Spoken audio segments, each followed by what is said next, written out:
in the beginning to get the business, I would just send out 400 DMs a day. If someone comes to you and says, like, I do want to go viral, I don't care about the money part of stuff, you have clients like that. I'm sure you're networking people who are more of an introvert and stuff. Like, what do you recommend for people like that? All right, everyone, welcome back to another Hardcore Italians podcast. We got the Godfather of Instagram, Tony Peck in the house. Tony. There you go. Salute. Salute. Happy to be out here, man. Thank you for having me out here. Yeah. First time in Chicago, too, which is awesome. Yeah, I know, dude. That's awesome. What do you think of Chicago so far? I like it. I gotta say, it's a very clean city compared to New York. I gotta admit that. So that's been nice. That's cool. But I saw you're doing everything, man. You got the deep dish pizza already. You checked out the bean. I mean, tell me what you think. Is it like... What you think of the deep dish, first of all? It was good. It doesn't compare to New York pizza, though. Definitely not. It is a different animal. I would call it like its own little category, to be fair. Yeah. It was solid. I enjoyed it, but New York pizza's where it's at. It has my heart for sure. Yeah, I feel like that's what Portnoy says all the time. He's like, you can't classify it the same. They're totally different. They don't compete together. Yeah. It's like apples versus oranges. Yeah, but see, that's what everybody thinks we eat here. Like, we always say it because everyone thinks like we just eat deep dish 24/7. Really, we have it like once every 3 months. You know what I mean? Do you guys have regular pizza here? Yeah. Oh, you do have regular pizza? Yeah, exactly. Yeah, I actually don't know. Maybe they only eat deep dish. No, we like, couldn't. You can't buy by the slice. You just got to come wait 30 minutes for a pie. It's crazy. I was like, there's got to be regular pizza here, too. Yeah, there is. There's tons of good pizza here, man. I love to show you around some good places, too. But yeah, no, we got all types of different pizza. Everyone just always thinks it's deep dish, so we always got to clarify this one is not what we eat 24/7. That gets you guys in the door. That gets you to Chicago to try the deep dish. Yeah, exactly. Try the restaurants here. I guess, for those of you who don't know Why Not You Media, if you want to give a little context about that. Yeah, so I'll give you a little backstory. I'm a kid from New York, grew up in the Bronx, and background, my dad, union guy his whole life, didn't have his own business, something like that. And his whole thing was, for you to have a life better than me, you're going to go to school, get your degree, get a good education, and you'll have a good career. So went to school, went to high school. I was always entrepreneurial, though, like back before high school, shoveling snow on snow days. I never had a snow day, selling Pokemon cards back in the day. That was a thing. Went to high school. I was doing like the football sheets, the boxes, all that type of stuff. And then college comes around. What do you want to be? I have no idea. I didn't love school, but I was good at school. I was very good at math and science. I was like, I don't want to be in school for too long. So doctor, lawyer, that's out because it's extra school after the 4 years. Yeah. But engineering, I heard that's 4 years in and out, and you get decent pay. So like, I'm good at math and science already. I'll do engineering. So I go to school for engineering, not too far from the Bronx. I was also in the Bronx area, Riverdale to be exact. So not too far from Manhattan. While I was in school, someone asked me these questions. What's your hobby? Like, I don't know. Like, I like going out, girls, going to the gym, making money. Like, you're in college. What do you like? True. And this was towards the end of sophomore year. It's like, that's not a great answer. I'm graduating college in a little bit. I should probably have a hobby under my belt that I enjoy doing. And at that point in time, I was like, what can I do that I can do and benefit from being around the people that I'm with that hobby? And at that time, again, college kid, I was hustling, doing everything I could. I had my first company freshman year of college, a lip balm company. But again, you only have so much money you're making. And country club wasn't a thing. So I was like, what can I do to be around these guys that I want to become? And I said, maybe cigars. I heard cigars are good, and you get a cigar with people, and it's supposed to be good to do business with. I didn't know. I knew nothing about cigars. I didn't know anyone that smoked cigars. Wow. So it was a whole new thing for me. So I go to my buddy's room. It's 10 guys, 10-man suite. I said, okay, guys, I'm going to go to a cigar lounge in the city. We're going to hop on the train. There's one right outside of Grand Central. Who wants to come with me? And they all look at me like I have 10 heads. And they're like, what are we going to go jerk off old men? I'm like, no. How old are you at this point? I was 20. I wasn't even 21 yet. I couldn't legally drink yet. And they would look like I was crazy. And they're like, nobody came with me. So I was like, I guess I'm going to go by myself. So they literally let me go by myself. I went on like on a Tuesday afternoon because I didn't have classic in the afternoon. And I get there, maybe like 2 o'clock. I go in there, guy helps me pick out a cigar because I told him I don't know anything about cigars. The way the layout was, and for the guys that know about cigars or New York, I went to Nat Sherman. It was a legendary, iconic lounge. They unfortunately shut down a couple of years ago. But during that time, the first floor was all for non-members, and then downstairs was for members only. So I'm on the first floor. First floor is simple. It's like maybe 2 tables with like 6 chairs around each table, so not large.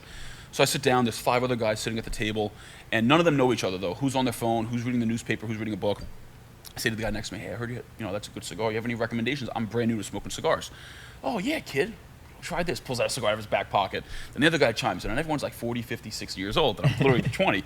Like, oh, what do you do? I'm like, oh, I'm in college. I'm 20 years old. Oh, my God, you're my son's age. You're my daughter's age. And they just start talking about stuff. And I was like, I love this. Yeah. So long story short, went through college, and I started going to cigar lounges a lot more junior and senior year. I pretty much stopped going out on the weekends just to go to the cigar lounges. And by the time I graduated, I became friends with the owner of Bacardi, the Prince of Finland, Rudy Giuliani, some really powerful people, just by being at these places. Being a young guy, and they're like, oh, I respect that you're here, kid. Like, you want to sit with us, hang out, we'll teach you a few things. That's crazy. Yeah, especially you're young, like everyone's twice your age, like you said, they're saying you're your son's age and stuff. That's crazy. And I had no value except for I was there to just listen and learn. Yeah. Where their kids, as we all know, like most people don't listen to their parents. So they might be teaching their kids stuff and they're just like, yeah, whatever, dad, whatever, mom. But meanwhile, I'm here absorbing it all. I'm loving it, enamored by the business and insurance and taxes. I'm like, wait, you don't learn this stuff anywhere. Like, this is so cool. They don't teach it in school, no, that's they don't for teach sure. it in school because these are all business owners too. That was the best part. I'm like, this is awesome. So by the time I graduated college, I finished with a degree in engineering. And I said, you know what? This isn't for me. I don't want to be a number sitting behind a desk. I like to socialize. I want to do something where I can go to these cigar lounges and be able to do business at these lounges to have a lifestyle that I want to live this way. So graduated school, didn't know what I wanted to do. Bought a trading course, like just trade stocks. Started trading stocks. Had money saved up from college. I was doing that day to day. I would go to a cigar lounge, trade stocks. Market would close. I'd network. I'd read a personal development book, and I would just do everything I could in the cigar lounge. Yeah. Months went by. I was like, this is probably not my way to $1 million. This is stressful. You lose your own money. I was doing all right, but it was just stressful. Yeah. And at that time, I said, you know what? Let me start an Instagram page just in case I want to sell a trading course in the future. So there birthed my first Instagram account, Ace of Trading. That was what it was called. And I didn't know what the fuck I was doing. I was just on there posting stuff that motivated me. Nice watches, cars, motivational quotes, things that got me pumped up. Yeah. First month, page grew to like 10,000 followers. Now, this is also late 2016. Algorithm was completely different, as we both know. Yeah. And I was like, you know what? I have more time. I'll make another page. Ace of Cigars. I love cigars. I'm going to repost cigars. Then I said, I got more time. Make another page. Ace of Cars. Long story short, I ended up making 13 accounts. And over 4 months, I had over 500,000 followers across all of them. Oh, my God. Didn't know what I was doing with this. I wasn't making money from this. And I just had all these followers. I was still trading stocks at this time. So then someone messages one of my accounts. They were all different niches. So one of them was like Ace of Beauty, the beauty industry. I get a DM on the beauty page. Hey, can you post my picture? I'm a makeup artist. I want to send you a before and after. Sure. She's like, how much? Oh, I don't know, $3? She's like, okay, what's your PayPal? $3. Sends me $3 to post. I'm like, this is crazy. You're going to pay me to post a picture. But all I was doing before was sourcing content from other larger pages and tagging them. That was it. There was no face to the page. It was just other content for that niche. And I was like, you know what, this might be something. So I made a few packages, like 1 for $5, 3 for $10, and I just sent out like 100 DMs a day per account. And some people would bite. Oh, here's $20 for 5 posts or whatever the case was. Yeah. It's like, this is pretty cool. Then I got a DM. Hey, I see you have all these Ace accounts that are connected to each other. You have a large following. Can you help me grow my following? Sure. Wow. So they're like, how much? I'm like, I don't know. $50 sound good? Give me a login and I'll work on it for you. And all I would do is just log in. I would engage. You know, the more engagement I would do back then, the more engagement you get back and people following you back. So it wasn't, you know, a difficult thing to do. It was just time consuming. People didn't know what the right thing to do to get those metrics. So I started doing that. And then it became, hey, do you do content? So now I'm like, okay, I don't really know what the fuck I'm doing here. This wasn't supposed to be a business. It kind of became a thing. I would go to a cigar lounge. I started in November. Now we're talking about 2018. And I put together this little networking group. Guys that would just come every Wednesday night, all different professionals, all kids my age. I happen to know a few like professional kids, not even entrepreneurs at that stage yet. And maybe 40 kids came through the first 3 months, but 2 kids came every single time, every week. And it's my 2 current business partners, Michael and Fran. And you know, at this point we said, you know what, fuck this. Let's shut the doors for everyone else. Let's us sit down every week and let's come up with a business that we can start together. We're already meeting every week. Let's like push the needle forward somehow. So we sit down. At this time, I end up jumping into construction just to do something to make a few bucks. I was a project manager in the city, but also doing the social media at the same time. Plus, I had all these accounts. Again, I wasn't making a living off these accounts. I didn't know what I was going to do with them. I just had them. Yeah. So we sit down and we're like, okay, what can we do to start a business? Now, Fran was in mortgages. My other partner, Michael, we went to college together, so he's an engineer. He worked for like an engineering company. And we're like, okay, what's our commonality? Like, what's our end goal? And everything was just to make an impact. We want to make a difference somehow. So how can we do that? Let's do events. We wanted to do events that were like mindset, educational, motivational events that you pay for your ticket. And once you get on the stage, there's no selling. Because every event I went to was just a pitch fest. You pay for your ticket, 10 minutes, they give you something, and then 50 minutes of pitching to get you to buy their next product. Oh, my God. But and you pay for a ticket? And you pay for the ticket. So like, this isn't right. We're entrepreneurs that are working towards becoming something, but we're not getting enough value. Yeah. So that was our original idea. So we're sitting in the lounge, and what are we going to call this business? And my partner Fran goes, why not you? My mother always told me, why can't you be who you want to be? We're like, oh, I love that. That's great. That goes right with the mindset we want to preach. So then we're trying to figure out the nitty-gritty of events. You have to book a venue, book speakers, get ticket sales. We've never sold anything online, except for me doing some of these little shout-outs here and there, me DMing people. Yeah. So like, we don't know if we're going to be able to fill the room. This is like a big liability. We're all working somewhere, too, at the same time. Yeah, it's a risk. So Fran looks at me and he goes, why don't we do what you're doing now with the Instagram, make it into a media agency, take the money we're making, and then do events in the future? I said, I'm okay with that. So we agreed upon that. And then November of 2019, we became an LLC, Why Not You Media. We opened up. And then February of 2019, we quit our jobs full-time, went into Why Not You Media full-time. We haven't looked back. Now we have a team of 13. We've helped over 1,000 clients across the country. And we're just getting started. That's awesome, man. What a story. It reminds me like of me, too, just being in college and not having any idea what I want to do. And I feel like just doing it, you figure it out. Yeah. I think that's what a lot of people don't realize. Like, you kind of get stressed when you're in college and don't really know what you want to be or what you want to, you know what I mean? But you just got to get out there and do it. And I think, too, just even how you were saying, hanging around the older crowd and stuff reminds me of me, because I feel like that's what it always was with the Italian side is like I love, you know, my parents' friends are all like in family, you know, my grandparents from Calabria and stuff. And I don't know, my parents' friends, like they're just like the old school Italians. And I feel like I was always close with that compared to like people my age and stuff. You know, they just had like different values, different you know what I mean? Yeah, so 100%. I always like connected with that Italian side of things. And I don't know, that's kind of where I just started posting on the page and this and that. And we, same thing, dude. We had hardcore this, hardcore that. You know what I mean? So that's funny. I feel like Ace was like the hardcore thing. So it reminds me of my story in a lot of ways too, man. That's awesome. It's funny too, just being in the cigar lounge, just, you know, with the old guys, like all the value you can learn and stuff. It was insane. And, you know, you have to pay to be there, right? You got to pay to play. So I had to be a member there. But then what ended up becoming, I was becoming friendly with like the staff at the place. So they would just comp my membership because like you're the youngest kid here. We want to keep cigars to younger members of the community. But then what people don't realize is you need to get around the people that you want to become. A lot of people take advice from people that they don't even want to become like. That's not going to get you anywhere. Yeah. You know, how are you going to learn from someone if you don't even emulate who they are? So that was a big thing for me, finding those types of people, and the cigar lounge were the best asset to do so. And I've spoken on a lot of stages since we started the business now. About 5.5 years ago, I've flown to California to speak on stage, and I've been on panels with a lot of people in my space, digital marketing. And we get asked the same question, you have to give your answer. Most of the time, everyone's answer is the same, except when you get to me. How'd you start? What'd you do? Everyone's like, I bought a course, watched this YouTube video, jumped into it. That's it. We started. I was like, I went to Cigar Lounge. And I was like, my story's not going to be the same as yours, and your story shouldn't be the same as everyone else here. You have to find your story. But if you are someone that's willing to be around smoke, go to Cigar Lounge. I tell women this all the time. Like, you want an edge or a thing that most people aren't doing, go to these lounges. Like, these guys are cool guys. They're willing to help you out.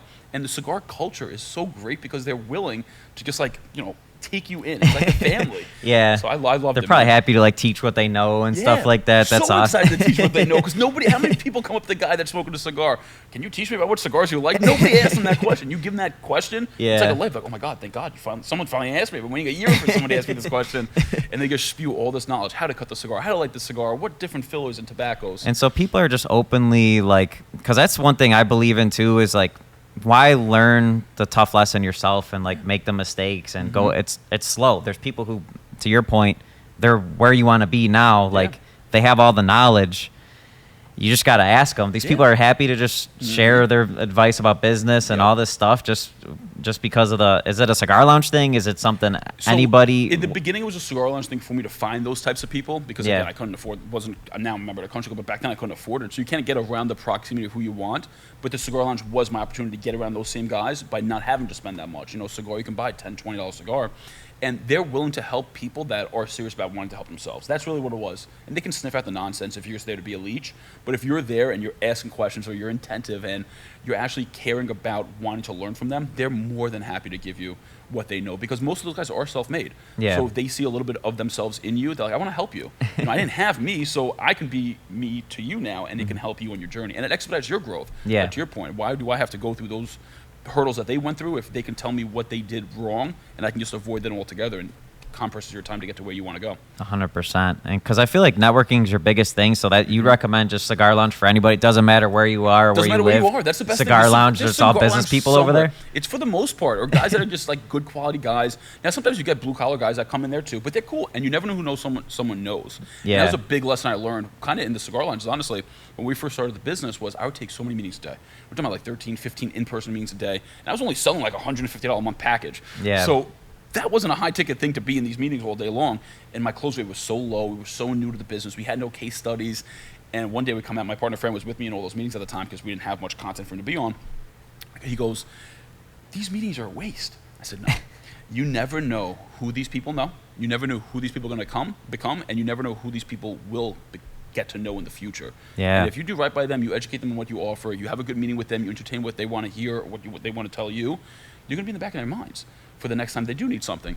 And I've lived by that. So no meeting's ever been a waste, because even if you don't close that meeting, one, it's a repetition to get better at what your craft is and pitching and perfecting and overcoming objections, or the style of how you pitch the stuff that you're actually selling. And at the minimum, now it's someone else that knows what you do, and you build a relationship, and you never know who they're going to know. And that's why I'm so big on the networking thing, where you're just around the right people over time, you're going to get to where you want to be. In the beginning, to get the business, I would just send out 400 DMs a day. That was it. 400 DMs 400 a day. DMs a day in my office. How many? What response rate do you get on that? Very low, very little, because in the beginning I was just like a pitch fest. I didn't know what I was doing, sending a really long message that most people aren't reading, obviously, and then you refine your process. The more repetitions you do, the more response you see, and that's kind of how we grew, man. One person would take a call, one person would let me come in to do a meeting, I would close them, we'd work with them, do right by them. I'm also big on reciprocation, so if you work with me and you support me, because they got me off my job. Without them, I would be back at a job, so I'd be big on giving gifts. Cigars came back into play now. If you're a cigar guy, you're getting cigars that you like. Yeah. It's a great gift. I have a cigar roller. Shout out Joe, the cigar host in Jersey, and he makes custom boxes with custom labels. So I'll buy a box of the custom cigars, hand rolled by hand with the customer's logo on the box. Give it to them for Christmas. Things like that people don't do. Yeah. So that was like the bootstrapping in the beginning of just doing right by people, because we didn't have many people that we could even do right by if we wanted to. Yeah. But the ones we had, you got to take care of them. Everyone's looking for the next deal. I don't look for the next deal. I take care of who I'm working with now. The next deal comes to me over time because of I'm taking care of that ecosystem. That's awesome. I love that. And tell me a little bit too, like how the Italian heritage came to play. I feel like that's an important part of what you do, and even your personal brand and everything you got going on with your speaking and stuff like that. Like, why is that important to you? And so my thing is my grandfather, right? I first started working when I was 11 years old in my grandfather's pizzeria. He came here, was an immigrant from Italy. He was 29 years old. I just turned 30, so almost my age when he came to America, which is so crazy for me to think of. The first time I stepped foot on in American soil was a year. I can't even fathom that. And he came here with nothing, just like all of our ancestors and our families. They didn't know anyone here. They didn't have any money. And he worked. And he opened up a restaurant for 20 years before I was born, closed it 2 years before I was born, and then bought a pizzeria. When I was born, I was already 2 years old, the pizzeria, and it just happened to be called Tony's Pizza when he bought it. His name's Gaetano. It's not even Tony. Really? Then his daughter birthed a Tony, and here I am, which is pretty funny. So I started working there when I was 11, and I just learned things from being there with him. And one of the most important things he ever told me was relationships. And he said, listen, where his restaurant was, it was like 35 minutes north of where the pizzeria was, more down county. He goes, people still come to my pizzeria, not because I have the best pizza, because I built a relationship with these people, and that's the most important thing. And I just learned that, and I learned how he like dealt with customers, and just like that was probably the most important thing I could have done in that stage of my life, just to learn how to make people happy, how to communicate with people. And he had all walks of life, different demographics coming in. He wasn't in the best area for the pizzeria at that point in time, so he had a lot of eclectic people coming in, and just the way he handled those types of customers, to see how his relationship with people were fundamentally built. So I learned a lot doing that. So I owe a lot of my success and who I am now and where I'm going to him. So that's why I'm so proud of like the Italian American. He came here from nothing. And that was my grandfather. So I'm only a second generation. Like what I can do now with what I know, with the technology we have at our fingertips that he didn't have, it's so much more exponential. And I almost feel like I have to do him a service by becoming so much more successful. But the whole Godfather of Instagram thing, man, it's funny. When I started this stuff, that wasn't my intentful name. I didn't come up with this name.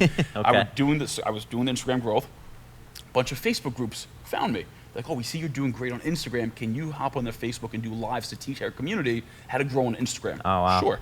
I would take the lives from the cigar lounge, smoking a cigar with my tracksuit on in the winter, and I'm on the live one day, and one guy writes in the comments, "You look like the Godfather of Instagram." People start like liking the message. Like, oh my God, yes, he does. This is crazy. So I laugh, brush it off. I literally write a note on my iPhone, Godfather of Instagram. Never looked at it. Months go by. I'm going through my notes, trying to clear stuff out. I come across this note. Godfather of Instagram.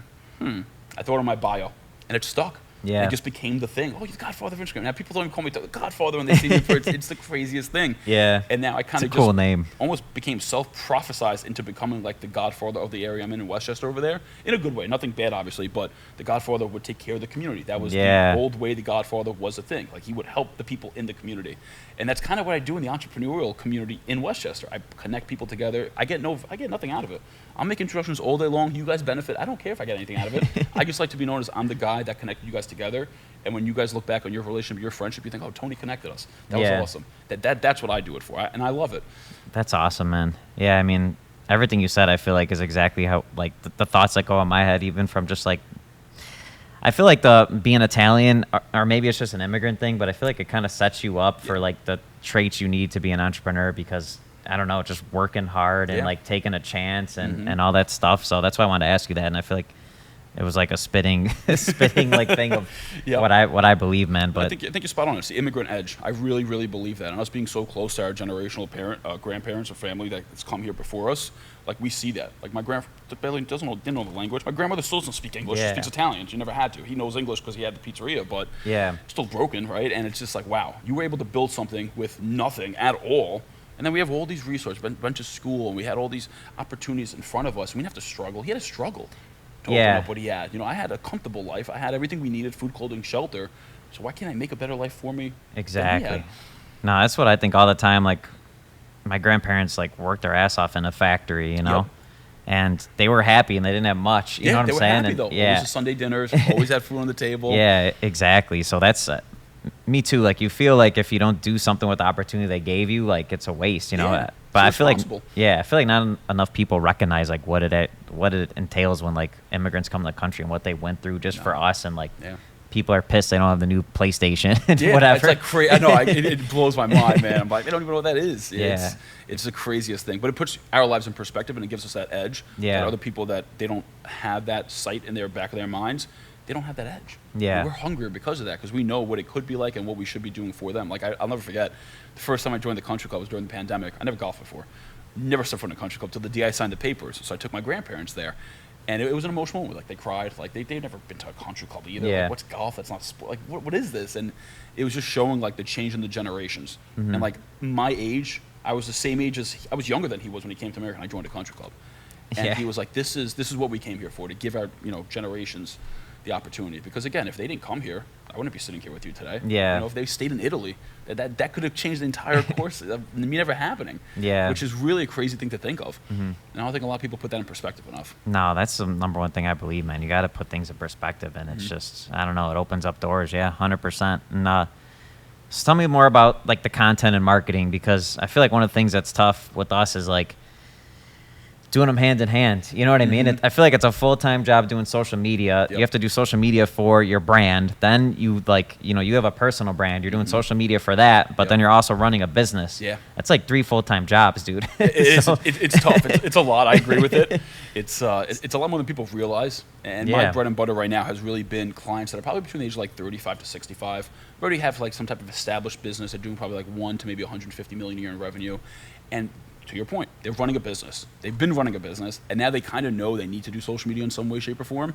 We're kind of there to help guide them along because it's important, but they don't know what to do. Yeah. So we're there just to kind of guide them, their team internally, like, hey, instead of wasting your time doing this, do this, or try this, or let's come up with the content together. So now at least you don't have to spend the time, oh my God, it's Wednesday, we're supposed to post today, we don't have a video. No, do all your videos once a month.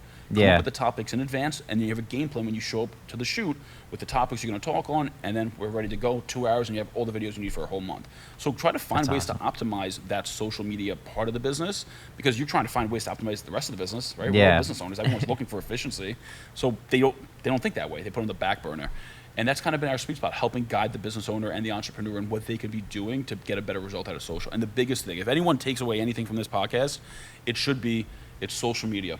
Everybody knows about the media side, putting out the content, but what everyone forgets is the social aspect.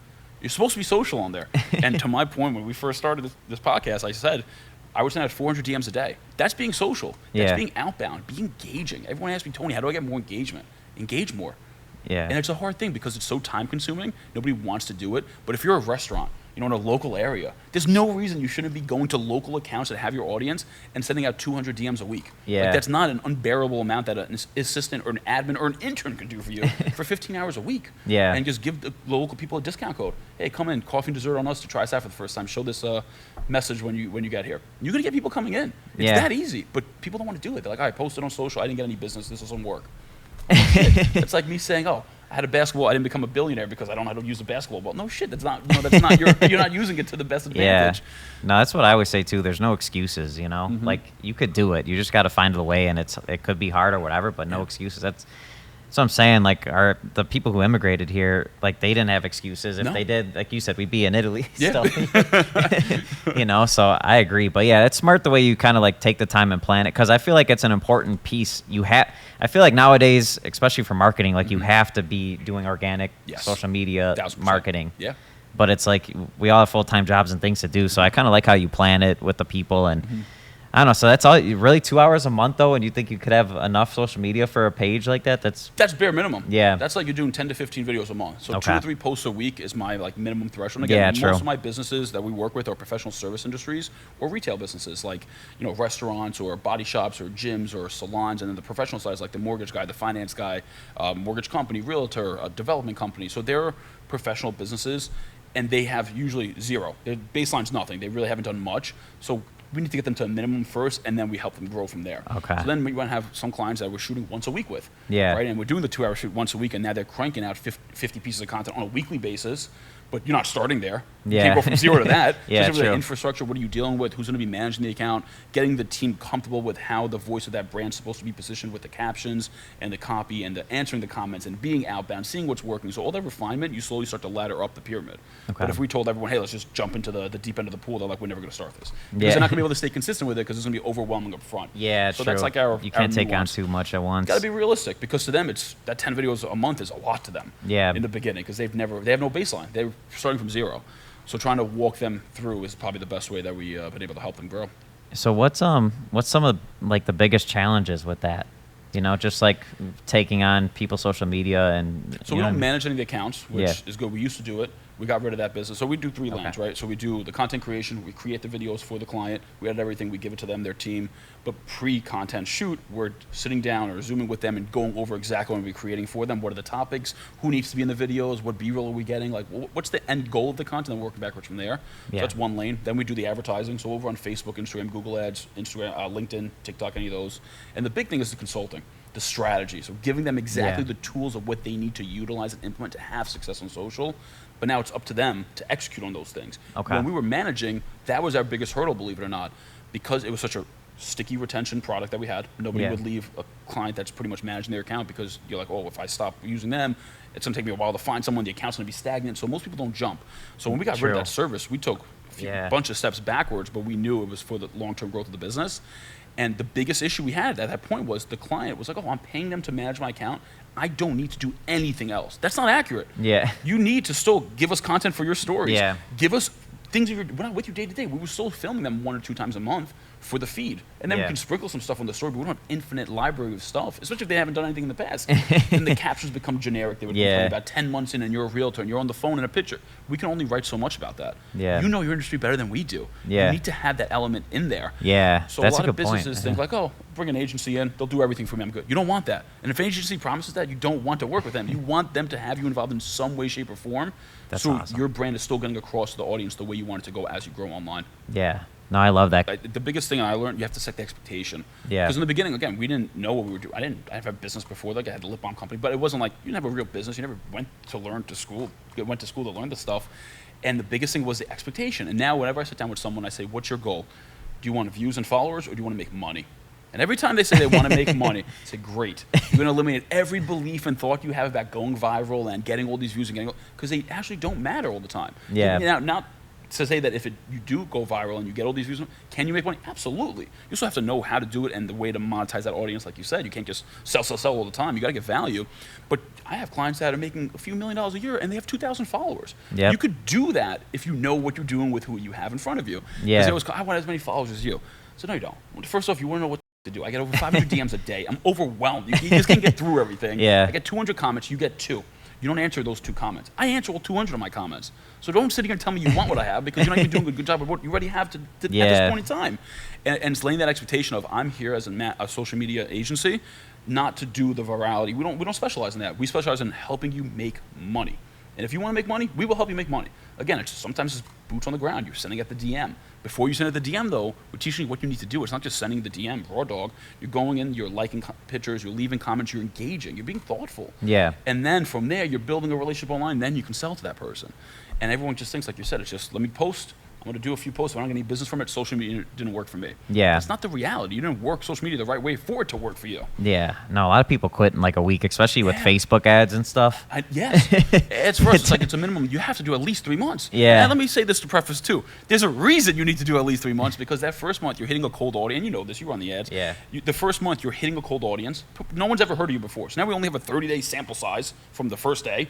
Now, month number 2, we can start retargeting people. And then month number 3, you can test scaling it. So now in 90 days, you're going to have a decent idea of what that lead cost is going to be. If you give it 2 weeks or a month, you really not, 90 days isn't even that long of a time, to be honest with you, but that's become our minimum where we can have some type of semblance if you're not too seasonal of a business. Yeah. If you're seasonal, then you're really teetering the line of, okay, where's the seasonality happening? Because we have to pinpoint this is going to be a factor in the ad performance.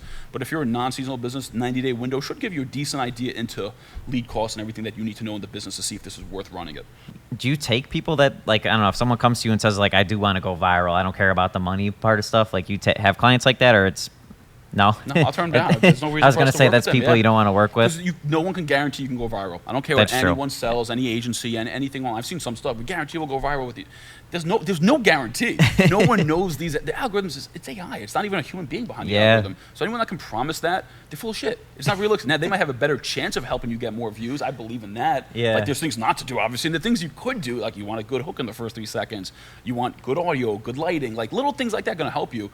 So those tips, yes, I believe in. But to anyone to guarantee someone to go viral, that's not reality. Yeah. And again, we don't specialize in that. My goal was never to go viral. Just kind of happened naturally that I grew an audience online, but my whole goal was cultivating into generating business for myself and other people in my circle, my community. Yeah. And that's what I live and die by. Like, we'll help you make money. If that's your goal, we're great for you. But if you don't care about the money and you're just like, I want to go viral, we're not the best fit for you. That's not our specialty. That's not what we focus on. And I can only do so much with you there. And again, the expectation's a lot harder to break if you're like, hey, I want to use you to go viral and you don't go viral. Yeah, and I just know you guys make content, so I'm like, it's probably something that you've had success with getting views, you know, obviously. 100%. So like, Yep. But my end goal is those views need to convert. Because I can get you all the views in the world, but like you said with your example with the fitness guy, if they don't make money from those views, they're not going to hire you the next month. Yeah. So my focus from day one has been we have to make these customers money, otherwise they will not stay with us. If the metric is views, then you're not necessarily focused on them making money. Yeah. And if I'm focused on, okay, now you know the content's going to perform well, then you have an outbound system of people reaching out to someone, maybe some type of incentive or value prop or offer, then you have to have, now another thing too, with expectation in a business, most businesses we deal with, they don't know their numbers. If you don't know that and you don't know the LTV or how much they spend in a year, it's very difficult to run a successful ad campaign because you don't have these parameters to say, if I spend $500 on this customer, is it worth it? Yeah. Like, I don't know. I have an $80 product. It still could be worth it for you if you know the $80 product, they spend $10,000 in lifetime value, or even if they spend $2,000, you're making 4-time return. But people look so minutia at, if I spend $1 this month, I need to get that $1 back plus another $1. Yeah. That's not how you look at it. It's the long term of the business. You see it. No, yeah, I feel like it could be dangerous if you don't know your numbers. With it is, yeah. You know what I mean? Like, yeah. So you guys probably help businesses like with everything. It sounds like you're way more involved with your. Become really business heavy, which is cool because I love business. That's really what I enjoy the most about what we do. And it's kind of cool to see because, like I said, we're really coming into some of these guys are 45 years old. They've had a really successful multi-million-dollar business for 2 decades. Yeah. They have no idea what I'm asking them. Like, yeah. It's a fucking idea. It just worked. I'm like, what do you mean it just worked? Like, this is amazing. Yeah. Let's refine this, and I can help you get better just by you knowing a few of these things that you have access to. You have 20 years of data.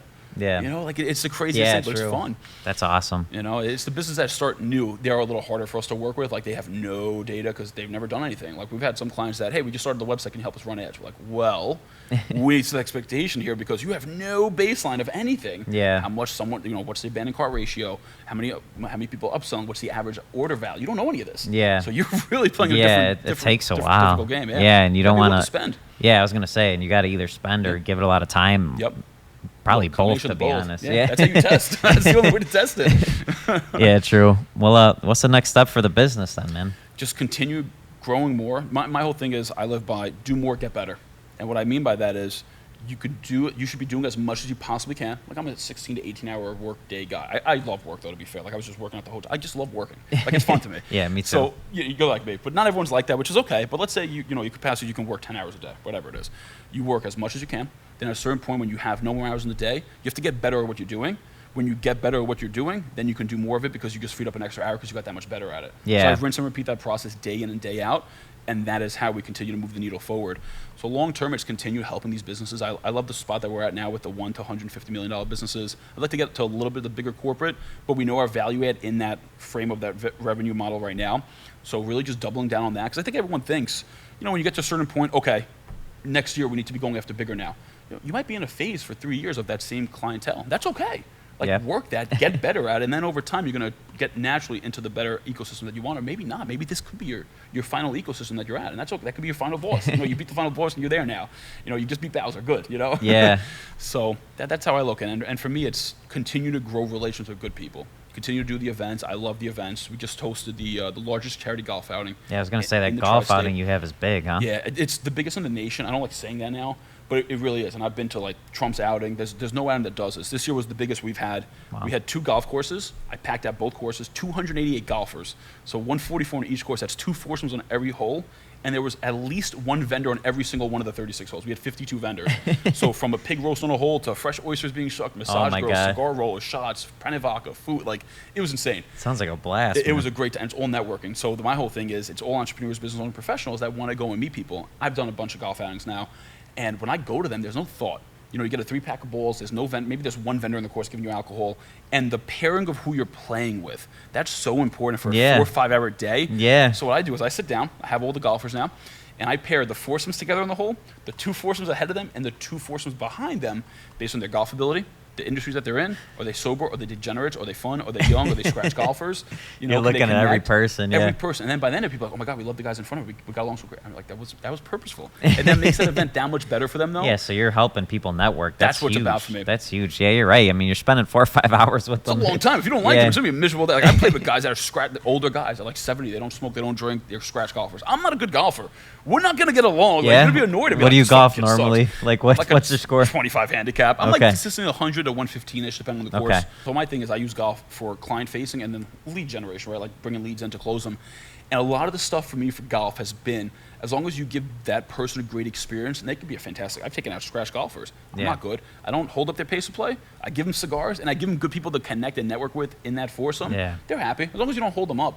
So you just got to know the etiquette of the game, and then you're okay, even if you're not too great. I love it, though, man. Like, what you say about golf, you say about the cigars and everything. It's almost like, don't be afraid. You don't have to be perfect. No, you don't have to know everything. No. Just go, have a good time, and people are happy. Yeah. And lean into your uniqueness. Like, I know what I enjoy. I know what I'm knowledgeable in. Lean into that. Yeah. People are going to see the passion come through. It exudes through you when you speak. It's electrifying. So people are, like, afraid to talk about what their hobbies and their passions are. Like, bring that up, and people are like, wow, this guy's, like, he's passionate about something. Even if it's not what I'm passionate about, I respect the passion behind something. What do you like? I'm sure you're networking people who are more of an introvert and stuff. Like, what do you recommend for people like that? Yeah, you know? so I love this. So, and I appreciate it. This is a great question. Thanks, man. And this is going to be a great thing for anyone that's introverted to listen to this. I am big on, you have to be networking, one, online, which is what I mentioned with like being outbound, shooting the DMs out there. So that's great if you don't want to be face-to-face with a lot of people. You can interact online, and then you can push it to either a phone call or get a coffee in person once you have a little rapport. Yeah. So it makes it that much easier. So that's the online aspect. Then, that doesn't stop there. You have to be networking offline. And I'm a big proponent of this where, like, a lot of my competition through the years, they're really digital. They're only doing Zoom calls with you. They don't really have anyone local that they're working with. They don't care to meet you even if you are local. Yeah. It's all digital, which is great. You should be digital, but you also have to be in person to pair the two. So you have to get out to networking events. Now, if you're introverted, you're like, this is terrifying to me. First thing I would recommend, try to find maybe 1, 2, or 3 other people to go with you to the networking event. Yeah. And it's a little more ideal if they already know a few people at that event, because now you go with them, they're going to introduce you right there. That's a layup for you. So that's one option. Now, let's say, Tony, I don't know anyone, I'm new to the area, and I'm introverted. What do I do with these networking events? I'm afraid to go. Still go. Because again, when people go into networking events, they're there to network. So you're not going to, like, I don't know, a fucking speed dating thing, and you're like, hey, want to buy insurance? Like, they're there to network. So first off, you're in the right place to be able to be networking with people. People are going to be social there too. Now, you're nervous, you're introverted. You don't have to walk away from every networking event with a new connection. People have this misconception of, if I don't get 10 new contacts or 10 new business cards, it was a failed event. That is nonsense, man. You know how many events I go to that I'm happy if I make 2 quality connections? 2. Yeah. 2. And I network I go to 6 events a week for the past 5.5 years. Yeah. And there's been plenty of events back to back to back that I made no one new. But if you're there and you know a few people there and you're just building deeper relations with a few people that you already know, that's also a success. Yeah. It's also a win. And if you don't know anyone there, you didn't meet anyone new, guess what? It got you a little bit closer to becoming more comfortable getting out of your comfort zone. Yeah, and true. again, to do more, get better, it's more repetitions. Yeah. Now the next time you go to, you're going to have a little more gusto. You're going to be a little bit more confident, a little more suave. Like, okay, this wasn't too bad the first time. I didn't meet anyone, but it wasn't too bad. Then you go to the next one, and you do the next one, and you slowly get better. You peel back that onion. Okay. So that's the biggest thing for me, man. It's not always about these home runs of, I got to collect 50 business cards. Have one conversation with someone, just one quality conversation. Yeah. I don't pitch. You ask questions, learn about them, learn about what they like, what they do. Let the conversation flow naturally. And then you exchange contact info. I never follow up the day after. That's another big thing, too. I only follow up Tuesdays through Thursdays in general in business. But especially after networking events, I usually give it like a week to cure. Because, listen, if they made a few connections, they're going to be bombarded the next day. Yeah. And they probably don't even think about that. So give it a little time. I usually watch people on social media when I meet with them for the first time.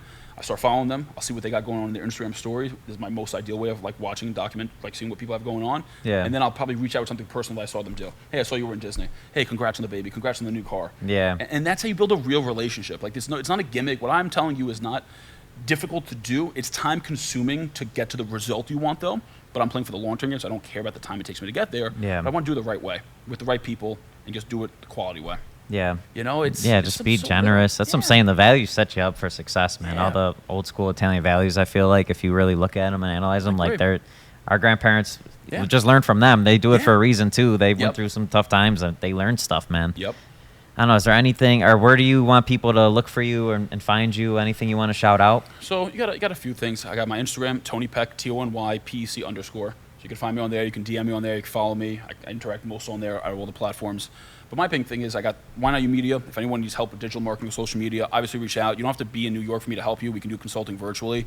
So I think that's a great value add. And that's why I like the consulting too, because you don't have to be a really, really successful business to be able to afford us to consult with you, and we can consult with you one time. Yeah. And you can have the tools you need and run that for a quarter and see how it goes. Yeah. So now if you want to take it a step further, you want to do content advertising, we can help that with it too.